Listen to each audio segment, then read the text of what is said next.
Je vais vous montrer comment naviguer facilement et rapidement à travers vos feuilles. Bien souvent, des classeurs peuvent contenir plusieurs dizaines de feuilles, ce qui est mon cas effectivement pendant mes formations, mais également sur les outils que je distribue et ceux de mes clients.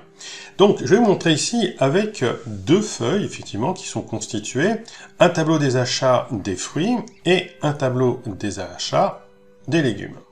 Sur chacun de ces deux tableaux, vous avez un titre centré, un tableau avec des listes et des calculs, une image qui représente soit les fruits, soit les légumes, et un texte dans une petite forme rectangulaire.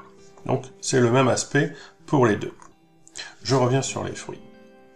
Et donc j'aimerais pouvoir vous montrer comment on peut naviguer de l'un à l'autre très facilement. Alors cet exemple sur deux feuilles est bien sûr valable, quelles que soient les dizaines de feuilles que vous avez dans votre classeur. Pour cela, on va utiliser l'onglet Affichage. Et sur cet onglet, vous avez au milieu, sur le ruban, une commande qui s'appelle Navigation. Je vais cliquer sur Navigation pour ouvrir ce qu'on appelle le volet de navigation. Le volet de navigation va se positionner sur la droite d'Excel. Il va donner la liste de toutes les feuilles qui sont dans votre classeur. On le voit ici, j'ai une première feuille avec une flèche ici qui s'appelle donc Introduction. Il y a même un cadenas. Ce cadenas montre que cette feuille est protégée. C'est en fait la feuille que je mets toujours sur mes classeurs d'exercices qui permet de faire la promotion de mes livres. Bien évidemment, je verrouille la feuille. Ensuite, j'ai ici un petit triangle vers le bas, c'est donc la feuille qui est ouverte, sur laquelle je suis. D'ailleurs, le titre de la feuille est ici en vert et souligné. Ce titre, c'est celui qu'on retrouve ici en bas, dans le nom de l'onglet. Et je vois à l'intérieur que j'ai un tableau, une image 2, un autre tableau, un rectangle 3. Si je clique sur ce triangle, je masque l'intérieur des informations de ma feuille, puis je peux très bien cliquer une fois sur une autre feuille pour l'ouvrir. Et à ce moment-là, je vois le contenu de ma feuille et les différents éléments qui sont dans ma feuille. Donc je retrouve de la même manière un tableau des légumes, le premier tableau. D'ailleurs, si je clique dessus, toc, je me positionne dans la feuille sur le tableau, qui est le titre en l'occurrence. J'ai une image 2, si je clique dessus, il va sélectionner avec les poignées blanches l'image. Puis j'ai un tableau des légumes, donc si je clique dessus, il me sélectionne l'intégralité de mon tableau. Et j'ai un rectangle 3, si je clique dessus, il me sélectionne, on voit bien les poignées blanches, le rectangle dans la feuille. Donc si on a par exemple plusieurs tableaux dans une même feuille, cela va permettre d'aller sélectionner les différents tableaux. Donc ce qui va donner de l'aisance de travail, ce qui va éviter d'utiliser la molette ou les ascenseurs pour se déplacer. Donc voilà déjà quelque chose de très intéressant pour naviguer à l'intérieur de son classeur. Mais en fait, c'est pas tout. Il y a des petites subtilités, bien évidemment, sur Excel, et j'adore les petites subtilités et aussi les montrer. Regardez ici, je peux renommer les images et les formes. Alors, je ne peux pas renommer les tableaux, bien sûr, mais tout ce qui est images, formes qui sont superposées à mon classeur sont renommables.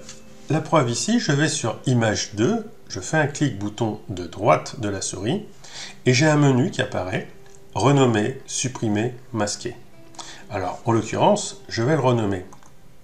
Je vais l'appeler par exemple image des légumes.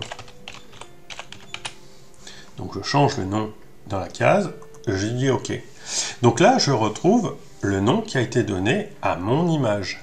Alors, à quoi ça peut servir?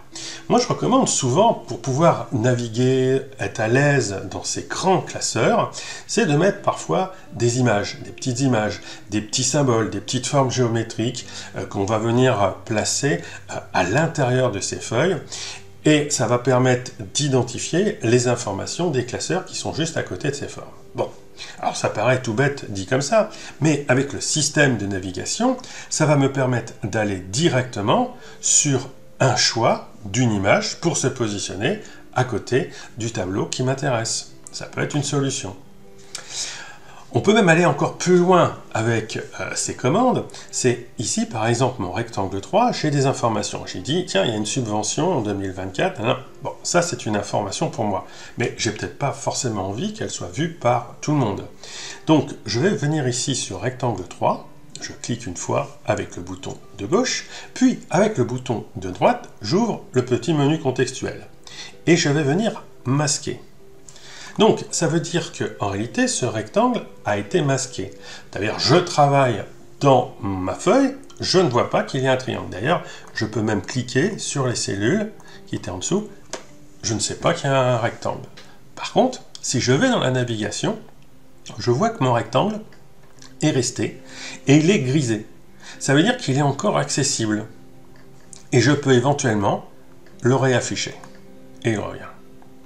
Alors ça aussi, c'est encore une autre astuce qui peut vous permettre d'aller masquer comme ça des formes, des images que vous avez superposées sur vos différentes feuilles. Vous le savez, mais les autres utilisateurs de vos classeurs ne les voient pas. Voilà. Alors, malheureusement, on n'a pas sur les tableaux ces commandes. Donc, on regarde, hein, si je fais un clic droit, rien ne se passe.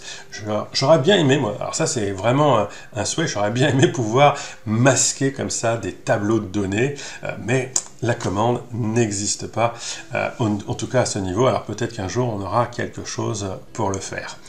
En tout cas, j'espère. Donc voilà, c'était pour vous montrer ce système de navigation tout simple, tout sympa. Donc voilà, j'espère que ça pourra vous aider en tout cas et que vous pourrez trouver des idées. En tout cas, si vous avez des idées à me soumettre sur l'utilisation de la navigation, n'hésitez pas à les mettre en commentaire.